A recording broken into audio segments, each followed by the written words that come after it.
Hello दोस्तों, स्वागत है आपका हमारे यूट्यूब चैनल पर। आज हम बात करेंगे +1 का जो 4th चैप्टर है जिसमें हाइब्रिडाइजेशन आती है उसके बारे में बात करेंगे। हम यहाँ पर केवल उसी टॉपिक की बात करेंगे जो हमारे HPTET पॉइंट ऑफ व्यू से इम्पॉर्टेंट है। तो HPTET में एक क्वेश्चन जो है वो हाइब्रिडाइजेशन से हमेशा पूछा जाता है, हर एग्ज़ाम में पूछा जाता है, और एक क्वेश्चन जो है वो बॉन्ड ऑर्डर से पूछा जाता है। तो हम पहले बात करेंगे बॉन्ड के बारे में, ठीक है, बॉन्ड्स के बारे में, फिर उसके बाद बात करेंगे हाइब्रिडाइजेशन के बारे में। तो केमिकल बॉन्ड क्या होता है? Attractive force which hold various constituent together in different chemical species, यानी कि जो केमिकल स्पीसीज है, जैसे मान लीजिए CO है, ठीक है, एक केमिकल स्पीसीज है, तो इसमें क्या है, अट्रैक्टिव फोर्स, ऐसी अट्रैक्टिव फोर्स जो कि इन दोनों के कंस्टिट्यूएंट्स को होल्ड करती है। जैसे मान लीजिए कि कार्बन और ऑक्सीजन के बीच में, CO के बीच में डबल बॉन्ड है, ठीक है, तो ये डबल बॉन्ड किस तरह से बना, क्या है ये बॉन्ड जो है वो अट्रैक्टिव फोर्स है, ठीक है, इसके इलेक्ट्रॉन और इसके इलेक्ट्रॉन के बीच में क्या है, एक अट्रैक्टिव फोर्स है जिसके कारण जो है एक बॉन्ड बनता है। बात करते हैं बॉन्ड्स की टाइप के बारे में। सबसे पहले बात करेंगे आयनिक बॉन्ड। आयनिक बॉन्ड जो है आपको ध्यान में रखना है, मेटल और नॉन मेटल के बीच में बनता है, मेटल और नॉन मेटल के बीच में बनता है। यहाँ पर क्या होता है, मेटल जो है वह इलेक्ट्रॉन डोनेट करता है और नॉन मेटल क्या करता है, इलेक्ट्रॉन्स को एक्सेप्ट करता है। क्यों करता है? अपना ऑक्टेट पूरा करने के लिए। यहाँ पे हमने एग्जाम्पल लिया हुआ है NaCl, सोडियम क्लोराइड का। तो सोडियम के पास कितने होते हैं, एक इलेक्ट्रॉन उसके पास ज़्यादा होता है, ठीक है, एक इलेक्ट्रॉन ऑक्टेट से ज़्यादा होता है, और क्लोरीन के पास जो है वो ऑक्टेट बनाने के लिए एक इलेक्ट्रॉन कम होता है। तो सोडियम जो अपना जो इलेक्ट्रॉन है वो डोनेट कर देता है, किसको डोनेट करता है, क्लोरीन को, और क्लोरीन जो है वो उस एटम को, उस इलेक्ट्रॉन को एक्सेप्ट कर लेता है। तो इस शेयरिंग ऑफ इलेक्ट्रॉन से क्या होता है, शेयरिंग मतलब कि जो इलेक्ट्रॉन डोनेट किया और एक्सेप्ट किया, उससे क्या होता है, एक बॉन्ड बन जाता है, एक बॉन्ड बन जाता है, ठीक है, जिससे क्या होता है, क्लोरीन का ऑक्टेट भी पूरा हो जाता है और सोडियम का ऑक्टेट भी पूरा हो जाता है। इलेक्ट्रॉन डोनेट करने के कारण सोडियम पर पॉजिटिव चार्ज आ जाता है और क्लोरीन के पास नेगेटिव चार्ज आ जाता है, क्योंकि इसने जो है वो एक इलेक्ट्रॉन एक्सेप्ट किया होता है, इसलिए यहाँ पर आयनिक बॉन्ड बन जाता है। ये बॉन्ड मेटल और नॉन मेटल के बीच में बनता है, और ये जो बॉन्ड होता है वो इलेक्ट्रोस्टैटिक फोर्स ऑफ अट्रैक्शन के कारण यहाँ पे बनता है। इसको हम क्या कहते हैं, इलेक्ट्रोवैलेंट बॉन्ड भी कहते हैं। अगर हम और एग्जांपल लें आयनिक बॉन्ड के, तो KCl एक और एग्जांपल यहाँ पे आ जाता है। इसमें भी KCl जो है वो डोनेट करता है इलेक्ट्रॉन, किसको, क्लोरीन को, और क्लोरीन क्या करता है, इलेक्ट्रॉन को एक्सेप्ट करता है।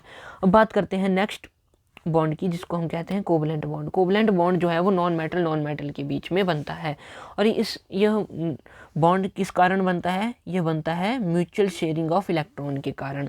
जब एटम्स के बीच में म्यूचुअल शेयरिंग होती है किसकी, इलेक्ट्रॉन्स की, और नोबल गैस कॉन्फ़िगरेशन को अटेन करने के लिए, तब यह कोवलेंट बॉन्ड बनता है। उदाहरण के लिए हम एग्जांपल के लिए क्लोरीन की बात करेंगे, तो Cl जब दो Cl के बीच में एक बॉन्ड बनता है तो वह एक कोवलेंट बॉन्ड होता है। और ये कैसे बनता है, शेयरिंग ऑफ इलेक्ट्रॉन्स के लिए। देखिए, क्लोरीन को ऑक्टेट पूरा करने के लिए 8 इलेक्ट्रॉन चाहिए, तो वह एक इलेक्ट्रॉन शेयर कर लेगा क्लोरीन से, ठीक है, और उसके पास 8 इलेक्ट्रॉन हो जाएंगे, उसका ऑक्टेट जो है वो पूरा हो जाएगा और एक नोबल गैस कॉन्फ़िगरेशन जो है वो अटेन होगी। दूसरा जो है वो दूसरा भी ऐसा ही करेगा, वह दूसरे क्लोरीन का एक इलेक्ट्रॉन जो है वो शेयर कर लेगा, ठीक है, और इसी बीच जब दो इलेक्ट्रॉन जो है वो शेयर हो जाएंगे तो उनके बीच में एक बॉन्ड बन जाएगा, जिसको हम कोवलेंट बॉन्ड कहेंगे। और एग्जाम्पल लेंगे तो मीथेन के बीच में भी कौन से बॉन्ड होते हैं, कोवलेंट बॉन्ड होते हैं, और कार्बन टेट्राक्लोराइड में भी क्या होता है, कोवलेंट बॉन्ड होता है। अब बात करते हैं कोऑर्डिनेट बॉन्ड की। कोऑर्डिनेट बॉन्ड कब बनता है, जब shared pair of electrons come from one atom only. क्या होता है कि केवल एक ही एटम शेयर करता है अपने इलेक्ट्रॉन्स, ठीक है, केवल एक ही एटम जो है वो शेयर करता है अपने इलेक्ट्रॉन, तब कोऑर्डिनेट बॉन्ड बनता है। अब हम यहाँ पे बात करते हैं NH4 पॉजिटिव की, NH4 पॉजिटिव की, ठीक है। तो हमें पता है कि नाइट्रोजन के पास कितने इलेक्ट्रॉन होते हैं, इलेक्ट्रॉन होते हैं नाइट्रोजन के पास 7, ठीक है। कितने, 7 नहीं, क्या बोलते हैं, 5 इलेक्ट्रॉन होते हैं उसके बैलेंस शेल में, ठीक है। 5 इलेक्ट्रॉन, देखिए नाइट्रोजन की इलेक्ट्रॉनिक कन्फिग्रेशन क्या होती है, 1s2, 2s2 और 2p3। तो बैलेंस जो सेल है उसका, उसमें कितने इलेक्ट्रॉन होते हैं, 5 इलेक्ट्रॉन होते हैं। तो यहाँ पे नाइट्रोजन क्या करता है, एक नाइट्रोजन ऑक्सीजन, सॉरी माफ़ कीजिए, नाइट्रोजन और हाइड्रोजन के बीच में शेयर करके एक बॉन्ड बन जाता है। दूसरा बॉन्ड भी बनता है, एक इलेक्ट्रॉन नाइट्रोजन का, एक हाइड्रोजन का, और तीसरा बॉन्ड भी हाइड्रोजन के बीच में बनता है। तो 3 जो हैं वो यहाँ पे यूज़ हो गए हैं। अब बचे 2, ठीक है, अब बचे 2। तो ये 2 जो हैं वो हाइड्रोजन, एक हाइड्रोजन के साथ, ठीक है, एक हाइड्रोजन के साथ शेयर होके बॉन्ड बना देते हैं, ठीक है। यहाँ पर ये दोनों बॉन्ड जो हैं, सॉरी ये दोनों इलेक्ट्रॉन जो हैं वो हाइड्रोजन के साथ एक बॉन्ड बना रहे हैं, हाइड्रोजन के साथ एक बॉन्ड बना रहे हैं। ये है H पॉजिटिव, ठीक है, ये है H पॉजिटिव। H पॉजिटिव का मतलब जो भी हाइड्रोजन के पास एक इलेक्ट्रॉन था वो भी उसने डोनेट कर दिया है, उसके पास अब केवल 0 ही इलेक्ट्रॉन बचा है, 0 इलेक्ट्रॉन बचे हैं।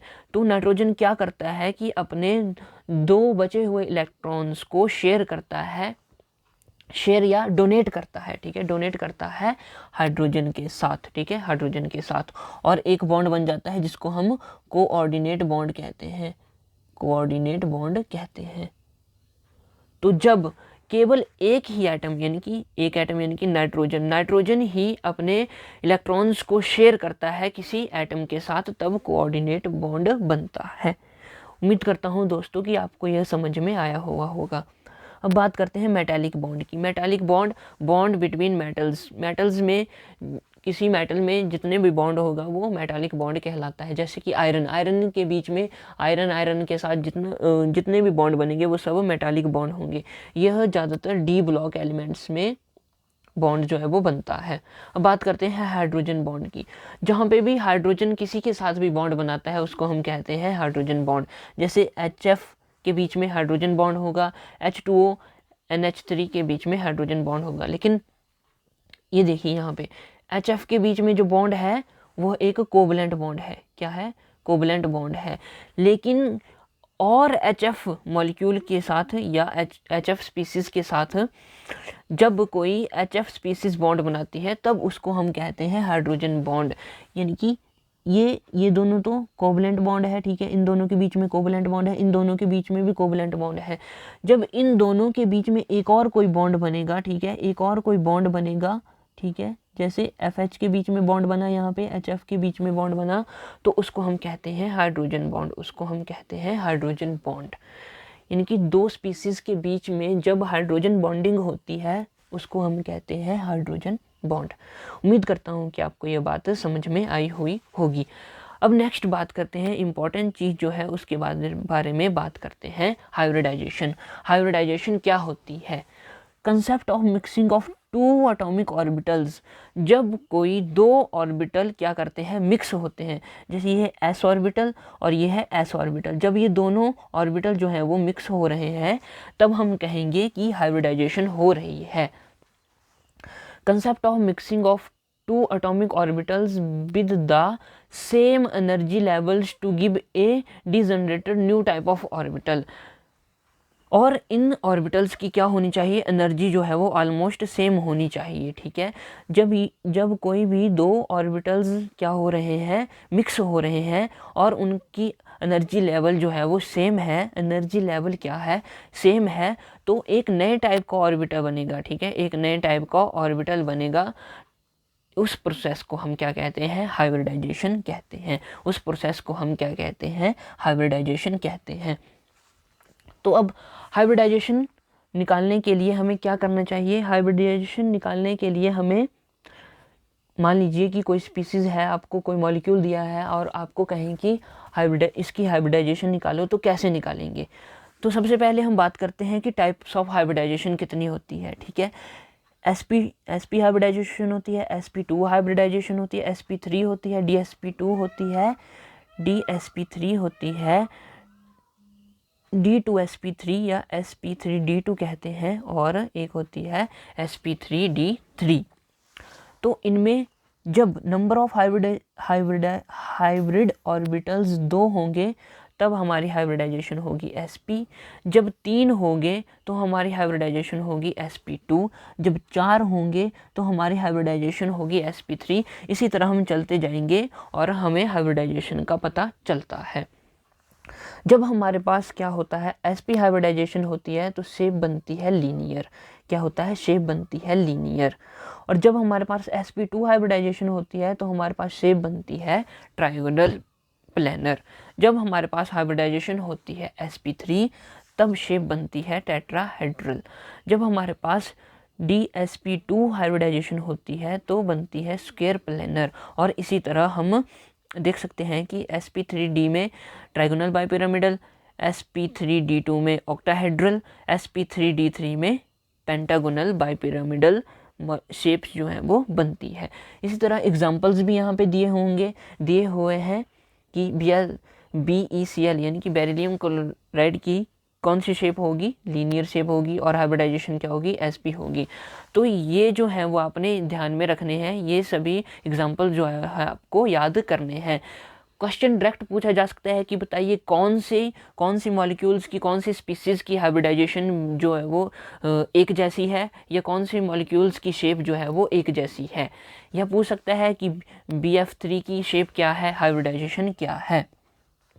तो हम बात करेंगे कि हाइब्रिडाइजेशन को किस तरह से निकाला जाता है। यहाँ पे हम एग्जांपल लेते हैं सबसे पहले BeCl2 का। अब हमें ढूंढना है कि सेंट्रल एटम कौन है। तो यहाँ पे सेंट्रल एटम है Be क्यों, कैसे पता लगा, क्योंकि Be बेरिलियम जो है वो एक ही है और उसके आसपास 2 क्लोरीन लगे हुए होंगे। तो सेंट्रल एटम आ गया हमारे पास बेरिलियम। तो अब हमें पता करना है बेरिलियम की इलेक्ट्रॉनिक कन्फिग्रेशन के बारे में। इलेक्ट्रॉनिक कन्फिग्रेशन ऑफ बेरिलियम की इलेक्ट्रॉनिक कन्फिग्रेशन क्या आएगी। तो इसका इलेक्ट्रॉनिक कन्फिग्रेशन, एटॉमिक नंबर क्या होता है बेरिलियम का, 4। तो इसकी इलेक्ट्रॉनिक कन्फिग्रेशन आएगी 1s2 और 2s2। ठीक है, यहाँ पे 2 शेल का प्रयोग हुआ है, 1s का और 2s2 का।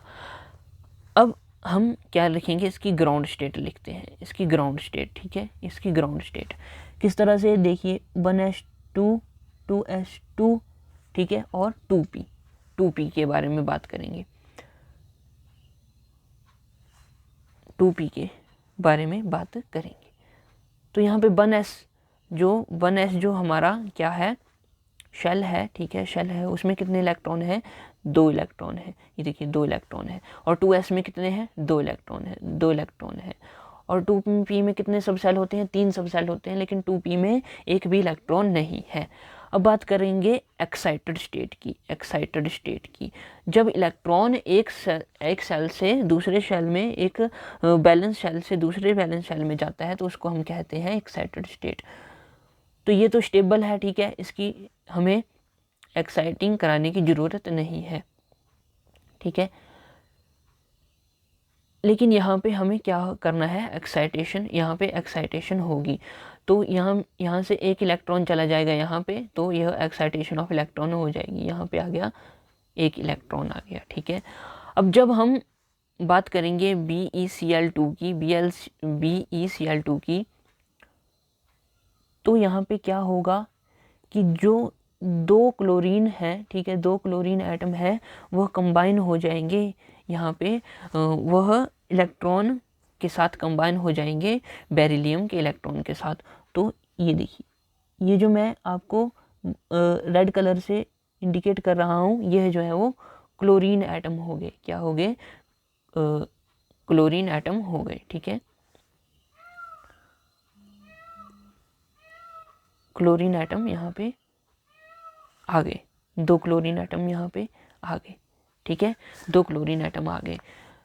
तो एक S का, ठीक है, और एक P का, ठीक है, एक S का और एक P का ऑर्बिटल जो है वो यहाँ पे भाग ले रहे हैं। ठीक है, उनके बीच में ओवरलैपिंग हो रही है। ठीक है, उनके बीच में ओवरलैपिंग हो रही है। तो यहाँ पर हमारी हाइब्रिडाइजेशन आ जाएगी sp। क्यों? क्योंकि एक s ऑर्बिटल ने भाग लिया और एक जो है वो p ऑर्बिटल ने भाग लिया, तो यहाँ पर हमारी हाइब्रिडाइजेशन आ जाएगी sp हाइब्रिडाइजेशन, sp हाइब्रिडाइजेशन। तो जब हमारे पास sp हाइब्रिडाइजेशन आती है तो शेप ऑफ मॉलिक्यूल क्या होती है? लीनियर होती है। शेप ऑफ मॉलिक्यूल क्या होती है? लीनियर होती है। तो इस तरह से हम क्या करते हैं? Hybridisation, shape of molecule hybridisation के थ्रू पता लगाते हैं। दोस्तों उम्मीद करता हूँ कि आपको ये बात समझ आई हुई होगी। ठीक है, एक और एग्जांपल लेते हैं हम, किसका? BeF2 का। तो सबसे पहले हमें सेंट्रल एटम ढूंढना है। सेंट्रल एटम आ गया बेरिलियम। ठीक है, अब इसकी इलेक्ट्रॉनिक कन्फिग्रेशन लिखनी है। इसकी इलेक्ट्रॉनिक कन्फिग्रेशन आ गई 1s2 2s2। अब हमें क्या करना है? एक्साइटेड स्टेट के बारे में पता करना है, एक्साइटेड स्टेट। ठीक है, तो यहाँ पर ये है 1s का, ठीक है, ये आ गया 2s का और ये आ गया 2p का। ठीक है, 2p का। यहाँ पे कितने इलेक्ट्रॉन है? यहाँ पे 2 इलेक्ट्रॉन है। ठीक है, और यहाँ पर क्या है? एक्साइट करेंगे तो पहले यहाँ पे 2 थे तो एक्साइट करके 2p में चला जाएगा, 2p शेल में ऑर्बिटल में इलेक्ट्रॉन जो है वो चला जाएगा। अब बात करते हैं F2 की। तो 2 फ्लोरीन मॉलिक्यूल है, एटम है हमारे पास, तो यह क्या करेंगे? ओवरलैप करेंगे। एक आ जाएगा 2s में और एक आएगा 2p में, एक आएगा 2p में। तो ये जो है वो F है, ये है F है। ठीक है, तो यह ओवरलैप कर गए यहाँ पे। ठीक है, एक s में गया इलेक्ट्रॉन और एक गया p में, तो हमारे पास क्या हाइब्रिडाइजेशन आ गई? हमारे पास हाइब्रिडाइजेशन आ गई sp। और जब sp हाइब्रिडाइजेशन आती है तो शेप ऑफ मॉलिक्यूल क्या होती है? लीनियर होती है। ठीक है, क्या होती है? लीनियर शेप होती है। लीनियर किस तरह से? लीनियर को हम ड्रॉ करेंगे तो किस तरह से ड्रॉ करेंगे? BE F और F। ठीक है, BE बेरिलियम सेंट्रल एटम और F एक तरफ, एक F एक तरफ, एक F दूसरी तरफ, और इन दोनों के बीच में एंगल आ गया 180 डिग्री। उम्मीद करता हूं दोस्तों कि आपको यह समझ में आया हुआ होगा। ठीक है, एक और एग्जांपल लेते हैं। अब हम एग्जांपल लेते हैं BF3 का। तो सेंट्रल एटम आ गया यहाँ पे बोरोन। बोरोन की इलेक्ट्रॉनिक कन्फिग्रेशन होती है 1s2 2s2 और 2p1, 2p1। तो ग्राउंड स्टेट की बात करेंगे, ग्राउंड स्टेट की बात करेंगे तो यहाँ पे 1s2 की बात करेंगे, यहाँ पे 2s2 की, और यहाँ पे 2p1 की बात करेंगे। ठीक है, कितने इलेक्ट्रॉन है? 2 इलेक्ट्रॉन है, 2 इलेक्ट्रॉन भर दिए गए। 2s2 में 2 इलेक्ट्रॉन है, ये भी भर दिए गए, और यहाँ पे p में केवल 1 इलेक्ट्रॉन है तो 1 इलेक्ट्रॉन भरेंगे। अब बात करेंगे एक्साइटेड स्टेट की। जब एक्साइटेशन होगी, ठीक है, एक्साइटेशन होगी तो इलेक्ट्रॉन क्या करेगा? एक्साइट करेगा। तो ये वाला इलेक्ट्रॉन जो है, ये वाला इलेक्ट्रॉन यहाँ पे पहुँच जाएगा एक्साइट होके, तो ये पहुँच गया यहाँ पे पहुँच गया। अब बात करते हैं हम किसकी? जब ये कंबाइन हो रहा है, BF3 जो है वो ओवरलैप हो रहा है, तो यहाँ पे तो कोई चेंज नहीं आएगी। अब 2s में क्या होगा और 2p में क्या होगा, ये हम बात करेंगे। ठीक है, तो जो तीन फ्लोरीन है, ठीक है, 3 फ्लोरीन एटम जो है वो इलेक्ट्रॉन अपना शेयर करेंगे यहाँ पे और ओवरलैपिंग करेंगे, ओवरलैपिंग करेंगे। एक फ्लोरीन यहाँ पे आ जाएगा इलेक्ट्रॉन, एक फ्लोरीन यहाँ पे आ जाएगा, एक फ्लोरीन यहाँ पे आ जाएगा। ठीक है, तो ये जो ब्लू के साथ है वो फ्लोरीन एटम्स आ गए। ठीक है, कितने थे? 3 थे और 3 ही फ्लोरीन एटम आ गए। तो यहाँ पे देखिए s और p ऑर्बिटल, p। ठीक है, तो एक s ऑर्बिटल भाग ले रहा है और 2 p ऑर्बिटल भाग ले रहे हैं, तो sp2 क्या होगी? यहाँ पे हाइब्रिडाइजेशन आ जाएगी। sp2 क्या आ जाएगी? हाइब्रिडाइजेशन आएगी, हाइब्रिडाइजेशन आ गई। ठीक है, हाइब्रिडाइजेशन आ गई। तो हमें पता है कि जब sp2 हाइब्रिडाइजेशन आती है तो शेप क्या होती है? तो शेप होती है ट्रायंगुलर प्लेनर। क्या होती है? Triangular planar. तो इसकी शेप क्या आ जाएगी? BF3 की क्या आ जाएगी? Triangular planar, triangular planar. Triangular planar जो है वो शेप किस तरह की होती है? तो वो होती है इस तरह से, इस तरह से। इसको हम कहते हैं ट्रायंगुलर प्लेनर शेप या ज्योमेट्री। ठीक है, दोस्तों उम्मीद करता हूँ कि आपको यह सब समझ में आया होगा। इस तरह से हम हाइब्रिडाइजेशन निकालते हैं और हाइब्रिडाइजेशन निकालने से हमें पता चलता है कि उस मॉलिक्यूल की ज्योमेट्री क्या है या उस मॉलिक्यूल की शेप जो है वो क्या है। तो दोस्तों आपको ये बातें ध्यान रखनी है। मैक्सिमम जो है देखिए यहाँ पे 2 मॉलिक्यूल लगे हैं, 2 एटम लगे हैं, जैसे क्लोरीन 2 है, फ्लोरीन 2 है, ऑक्सीजन 2 है, यहाँ पे सल्फ़र 2 है, ठीक है, हाइड्रोजन 2 है, नाइट्रोजन 2 है। तो जब जिसके साथ 2 आएगा उसकी जो हाइब्रिडाइजेशन होगी वो sp ही होगी। लेकिन यहाँ पे आपको एक बात ध्यान रखनी है कि वहाँ पे कोई लोन पेयर ना हो। लोन पेयर वाली हाइब्रिडाइजेशन जो है वो हम नेक्स्ट वीडियो में करेंगे और उसके बाद हम बॉन्ड ऑर्डर के बारे में भी बात करेंगे। तो दोस्तों बने रहना है हमारे साथ, सब्सक्राइब करना है हमारा यूट्यूब चैनल। हमारा टारगेट है 110 प्लस मार्क्स लेके आने हैं, ठीक है, ठीक है। तो ये तभी हो सकता है अगर आप हमारी वीडियो देखें। हम कोशिश करेंगे कि जो एग्ज़ाम या जो भी एग्ज़ाम के अकॉर्डिंग, एग्ज़ाम के पॉइंट ऑफ व्यू से इम्पॉर्टेंट टॉपिक्स हैं उनके बारे में डिस्कस करें और वहाँ से 100% जो है वो क्वेश्चन आए, जिससे कि आपका जो टेट का एग्ज़ाम है वो बहुत अच्छा हो और जो हमने टारगेट लिया हुआ है 110 प्लस मार्क्स का, वो जो है वो सबका अचीव हो। ठीक है दोस्तों, तो सपोर्ट करें हमारा, शेयर करें हमारी वीडियो और साथ में ही सब्सक्राइब करें हमारा यूट्यूब चैनल। तो मिलते हैं नेक्स्ट वीडियो में, तब तक के लिए टेक केयर।